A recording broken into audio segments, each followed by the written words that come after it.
Well, hey there, welcome back. This is day 2 of the Building a Bajo series. I'm Jacob Salinas, and this is Salinas Guitars. Alrighty, well, welcome back, guys. So, in today's episode, we're going to be joining the back of Bajo Quinto that's made out of flamed maple. So, we'll take you along and show you that process of how we do it. Okay, so first process for me. What I do, again, I book match, make sure everything's book matched, and this is the purpose for this little triangle here, just for my reference so that I know more or less where the set is. And then we go ahead and just roughly mark a template here, depending on what the shape of the Bajo is going to be. In this case, this is our standard traditional Bajo. So...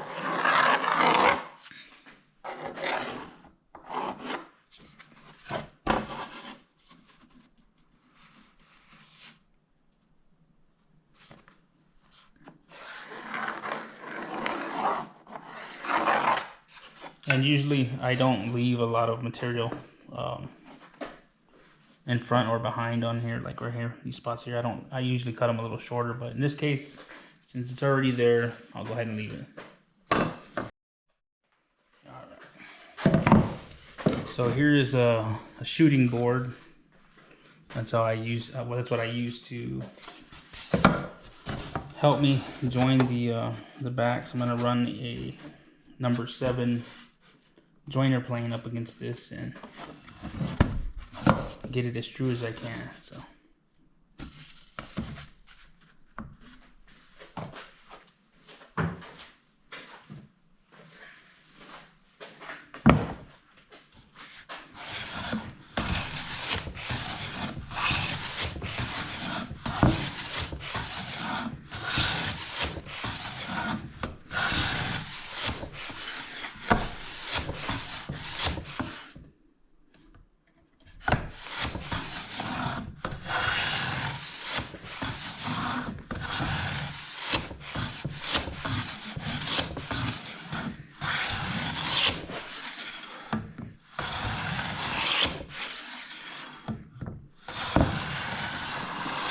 sometimes it takes about 10 or 12 passes before you can even start to get any of the more finished cuts into it. Just depends on how straight the board is to begin with.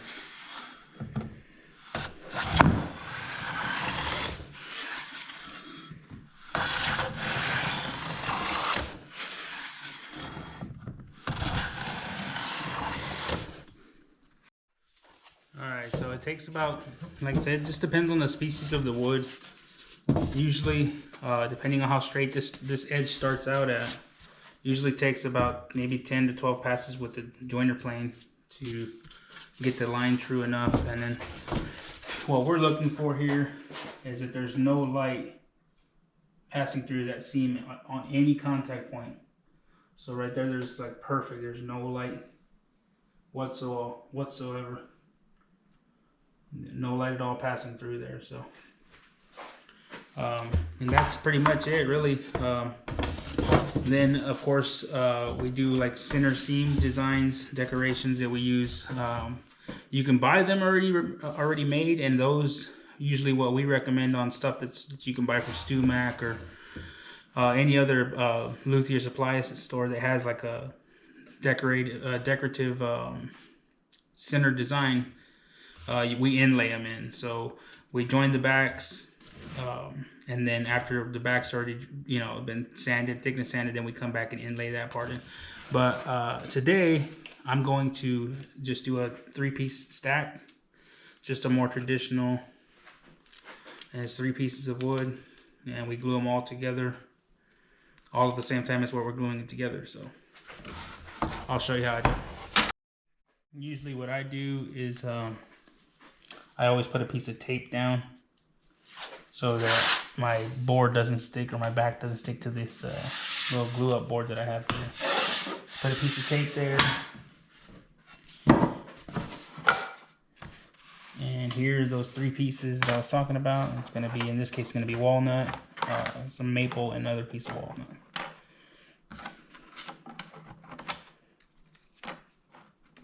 And since, like I said earlier, it doesn't really matter because this template is just basically like a rough guide on where I'm going to be. As long as these pieces fit inside the actual template size, we should be good. And that's what we're going to go with here. I'll glue it up here right now. Okay, well, it's pretty simple to do. As long as that center seam is straight, you won't have really any issues doing this. And of course we use regular old tight bond.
And make sure everything's down before I start clamping it.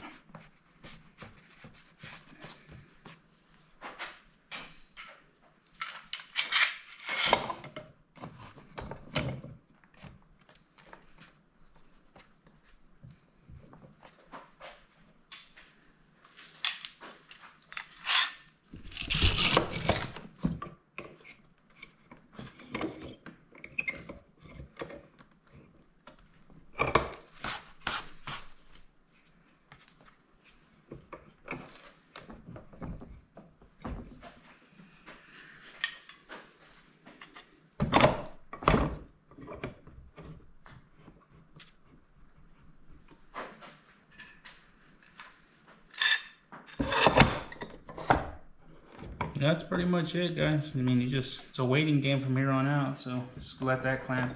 We let that clamp overnight. So that's pretty much it. Whenever I get the clamps off of it, I'll bring you guys back and we'll pass through the thickness sander or the drum sander and we'll sand it down and get it ready for the braces.